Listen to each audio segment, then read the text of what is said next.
मैं और ऋषिपाल चौधरी इस समय हम मौजूद हैं नजब एसडीएम के पास, जहां पर नजफगढ़ के क्षेत्र के किसान अपनी जो मांग को लेकर के यहां पर आए और जानना चाहेंगे किसानों से इनकी मांग क्या है।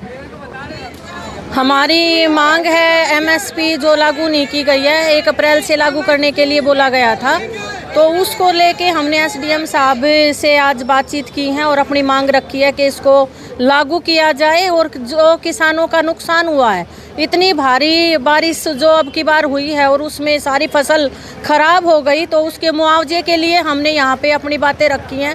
एसडीएम साहब ने पूरी दिलासा दिया, लेकिन देखते हैं अब इसको कितना ये पूरी तरह से इस पे सफल हो पाते हैं, कर पाते हैं या नहीं कर पाते हैं। अगर ऐसा नहीं हुआ तो किसान बहनें और किसान भाई सब रोडों पे उतरेंगे और अपनी मांग मांगेंगे।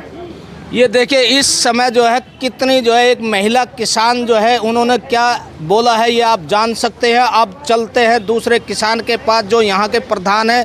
जी हाँ जी, किसान जो आप आए हो अपनी मांग को लेकर के, इसमें क्या कहेंगे? देखिए हमारी तो सिर्फ एक ही मांग है एमएसपी कि हमने देखो हमारे ऊपर पहले तो प्राकृतिक मार लगी है, गैर वक्त पे बारिश हुई है, ओले हुए हैं, लेकिन फिर भी किसी प्रकार हमने अपनी फसल को बचाया है। लेकिन उस फसल को जब बचाकर हम मंडी में आए तो हमें और तगड़ा झटका लगा कि सरकार जिस एमएसपी का दावा करती है, राजधानी के अंदर जब आपको किसान को एमएसपी नहीं मिलती तो आप पूरे देश के किसान का तो हालात अपने आप समझ सकते हो। आज हम जब मंडी में आए तो हमारी एमएसपी 2125 रुपये की है, लेकिन ख़रीद जो हो रही है वो 1800-1700 ये हो रही है। तो 300 रुपये पर क्विंटल अगर किसान को मार दिया जाएगा तो पहले प्राकृतिक मार लगी, अब ये सरकार मार रही है। हम 1 महीना पहले लेटर एफसीआई के दफ्तर में दे के आए थे, एसडीएम साहब के माध्यम से मुख्यमंत्री को दिया था, एलजी को दिया था, लेकिन यहाँ पे दिल्ली के किसानों की कोई सुनवाई नहीं है। दिल्ली का किसान भगवान भरोसे है। अभी एसडीएम ने आपको क्या क्या सूचना मिला? देखिए एसडीएम साहब का जो बात करने का लहजा था बहुत ही सकारात्मक था। एसडीएम साहब ने हमें हौसला दिया है कि वो 1-2 दिन में ही एफसीआई की ख़रीद का इंतज़ाम करवाएंगे।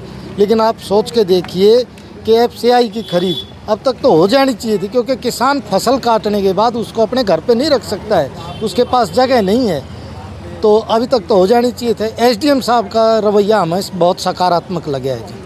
देखिए किस तरीके से एसडीएम की तरफ से जो है किसानों को बहुत अच्छा जो है आश्वासन मिला है। इनको अब ये देखना ये है कि किस तरीके से कब तक इनको जो मिल पाएगा या नहीं, किसान का मुआवजा या किसान की एमएसपी मिल पाएगी या नहीं। मैं ऋषिपाल चौधरी, टाइम 12 न्यूज़ 24 दिल्ली। भारतीय किसान यूनियन दिल्ली प्रदेश जो यहाँ की यूनिट है, उसके अध्यक्ष कुछ अपने साथियों के साथ में अपना एक रिप्रेजेंटेशन लेके आए हैं और उनका ये कहना है कि हमारे यहाँ पे अभी जो रबी की फसल है वो एमएसपी पे ख़रीद स्टार्ट नहीं हुई है। तो उनका मात्र एक निवेदन था कि अभी से हम लोग इसको मुद्दे को प्रॉपर चैनल के थ्रू कंसर्न अथॉरिटीज़ को हम इन्फॉर्म करें और वो एमएसपी पे रबी की फसल की ख़रीद की शुरुआत करें। तो हमने उनको यही आश्वासन दिया है बिल्कुल कि हम आपकी जो उनकी बात थी, जो उनका मांग थी, उसको हम मिनिमम समय में त्वरित रूप से कंसर्न अथॉरिटीज़ को उनकी रिक्वेस्ट को भेज दिया जाएगा और जल्दी से जल्दी समस्या के समाधान कराने की कोशिश की जाएगी।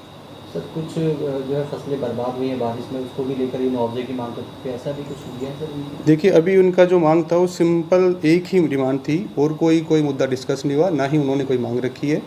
तो अभी हम बस यही बात है कि वो एमएसपी की बात कर रहे हैं कि हम जल्दी से जल्दी कंसर्न अथॉरिटीज़ को इन्फॉर्म करके एमएसपी खरीद पे रबी की फसल को खरीद करवाने के लिए प्रयास करें। Thank you.